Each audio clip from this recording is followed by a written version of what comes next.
దానికి ఆన్సర్ సపోర్ట్గా ఉంటుంది.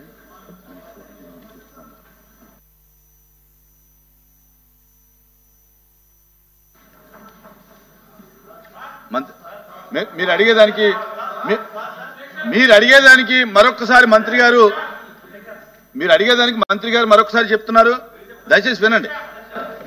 మంత్రి గారు చెప్పిన తర్వాత మీరు మాట్లాడండి. అధ్యక్ష అధ్యక్ష అధ్యక్ష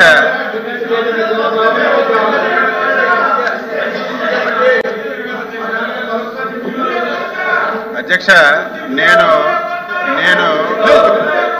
వాళ్ళు అడగకముందే రెస్పాండ్ అయ్యాను. అధ్యక్ష వాళ్ళు అడగకముందే రెస్పాండ్ అయ్యాను. ఈరోజు రెడీగా ఉన్నాము. ఈ ఇష్యూ మీద డిస్కస్ చేయడానికి ప్రభుత్వం సిద్ధంగా ఉంది. ప్రభుత్వానికి కూడా అవసరము.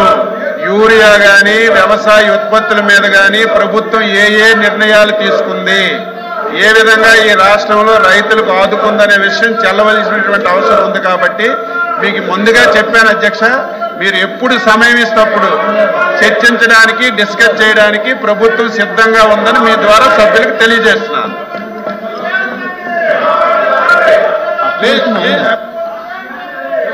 అధ్యక్ష కూర్చోండి, దయచేసి కూర్చోండి. ఇది చాలా అత్యవసరం ఇంపార్టెంట్ ఇష్యూ అధ్యక్ష. ఇది ప్రత్యేకమైన పరిస్థితుల్లో మంత్రి గారు కూడా ఇప్పుడు మేము తయారుగా ఉంది, ప్రభుత్వం తయారుగా ఉన్నప్పుడు ఇప్పుడు చర్చించవచ్చు కదా.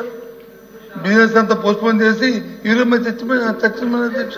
ఎందుకు మళ్ళీ దానికి రేపు ఎల్లుండు అవతలాడు ఎందుకు అధ్యక్ష? రాష్ట్రంలో రైతాంగం అంతా కూడా ఎదురు చూస్తున్నారు. మాకు యూరియా కావాలి, మేము పంట పండాలి, 10 కాలాల పాటు చల్లగా ఉండాలి అని కోరుకుంటున్నారు. అందుకే మేము అడుగుతున్నాం తప్ప మాకేమీ ప్రత్యేకమైన కాదు. రైతాంగం తరఫున పార్టీగా అడుగుతున్నాం. అందుకు మేము మంత్రి గారు కూడా కాదు అధ్యక్ష. మంత్రి గారు చెప్పారు కదా మేము తయారుగా ఉన్నాము, ప్రభుత్వం తయారుగా ఉందని ఆయన నోడుతుందని చెప్పారు కదా. మా అడుగుతారు అధ్యక్ష. చెప్పండి అధ్యక్ష. మంత్రి గారు బిజినెస్ లో పెడదామండి చెప్పారు కదా. చెప్పారు అధ్యక్ష. ఏ రోజు ఎజెండా ఆ రోజు ఇచ్చారు. ఈ రోజు ఎజెండా కూడా ఉంది. నేనేం పారిపోవటం లేదు, ప్రభుత్వం పారిపోవటం. ఈ చర్చ జరగాలి, వాస్తవాలు రాష్ట్ర రైతాంగానికి తెలియజేయాలి. గత ప్రభుత్వాలు ఏం చేశాయి, ఈ ప్రభుత్వం ఏం చేసింది, ఎందుకు ఈ సమస్య వచ్చింది, ఈ సమస్య పరిష్కరించడానికి ప్రభుత్వం ఏ నిర్ణయాలు తీసుకుంది, ఇప్పుడు ఉన్నటువంటి పరిస్థితి ఏంటనేది ఈ రాష్ట్రంలో ఉన్నటువంటి ప్రజలకి రైతాంగానికి తెలియచేయవలసినటువంటి బాధ్యత గల ప్రభుత్వంగా మా మీద ఉంది. మేము సిద్ధంగా ఉన్నాము. ఇది అయిన తర్వాత బిఎస్సి మీటింగ్ పెడతారు. మీరు సమయం ఇవ్వండి. స్టేట్మెంట్ ఇవ్వమంటే స్టేట్మెంట్ ఇస్తాను. ఒకవేళ డిస్కషన్ పెడితే డిస్కషన్ మీకు సమాధానం చెప్తాను. వాస్తవాలు రైతులకు తెలియచేయాలి. యూరియా సమస్య, యూరియా వాడకం, దాని పరిస్థితులన్నీ రైతులకు అవగాహన కూడా రావాలి. ఈ సభ ద్వారా చెప్తే రైతులకు కనీసం అవగాహన వస్తుందని భావిస్తున్నాను. నేను అన్నింటికీ సిద్ధంగా ఉన్నాను. ఈ సంవత్సరం 14 మాసాలు ఈ రాష్ట్రంలో పంటలకి ధరలు వచ్చేటప్పుడు, ధరలు పడిపోయేటప్పుడు ఈ ప్రభుత్వం ఏ విధంగా ఆదుకుంది, ఎంత సహాయం అన్ని చెప్పడానికి నేను సిద్ధంగా ఉన్నాను. మీరు సమయం కేటాయించమని చెప్తున్నాను. ప్లీజ్ కూర్చోండి. ప్లీజ్ కూర్చోండి. అధ్యక్ష ప్లీజ్ మా సబ్మిషన్ ఏంటంటే రైతాంగం తరఫున ఇంత మా అచ్చెన్నాయుడు గారు మంత్రి గారు వచ్చి మరి సుదీర్ఘమైన అంశాలు చెప్తున్నారు కదా, అదే చెప్పనండి.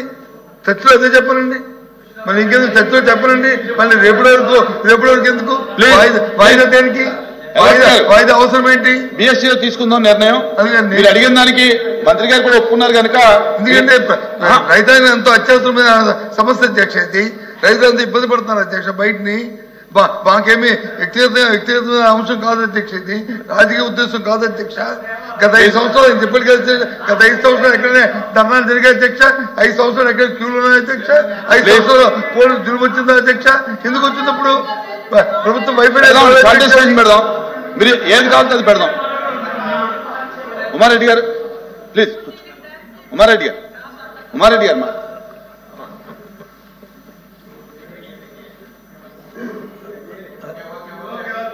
అధ్యక్ష ప్లీజ్ కూర్చోండి. దయచేసి కూర్చోండి సార్. కూర్చోండి. ఎల్ఓపి గారు మీ సభ్యులను కూర్చోబెట్టండి సార్. ప్రత్యేకంగా యూరియా అప్లికేషన్ టు ప్లాంట్ ఇది టైం బౌండ్ అధ్యక్ష. యూరియా తీసుకొచ్చిన తర్వాత దాన్ని వేయాలి ఫలానా రోజులోగా అని అంటే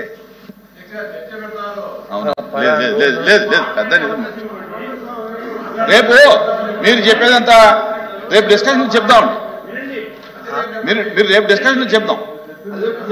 ఆ రోజులోగా అప్లై చేస్తేనే దాన్ని ఫుల్ ఫ్లెడ్జ్డ్ ఇది అడ్వాంటేజ్ ఉంటుంది తప్ప రేపు మాట్లాడదాం.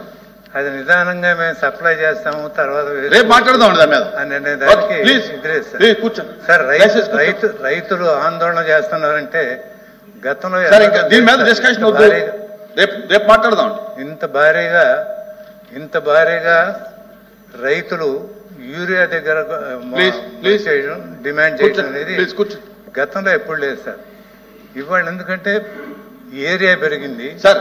రేపు డిస్కషన్ పెడదాం. డిస్కషన్ లో మీరు అంతా మాట్లాడుతురు, మీరు మాట్లాడుతురు, రేపు పొద్దున మాట్లాడుతురు. కూర్చోండి. ఏరియా పెరిగింది ఇంకా లేదు కూర్చోండి. దయచేసి కూర్చో ప్లీజ్ కూర్చోండి. ఎల్ఓపి గారు రేపు డిస్కషన్ లో మాట్లాడొచ్చు. అన్ని ప్రభుత్వం ఒప్పుకుంది కదా.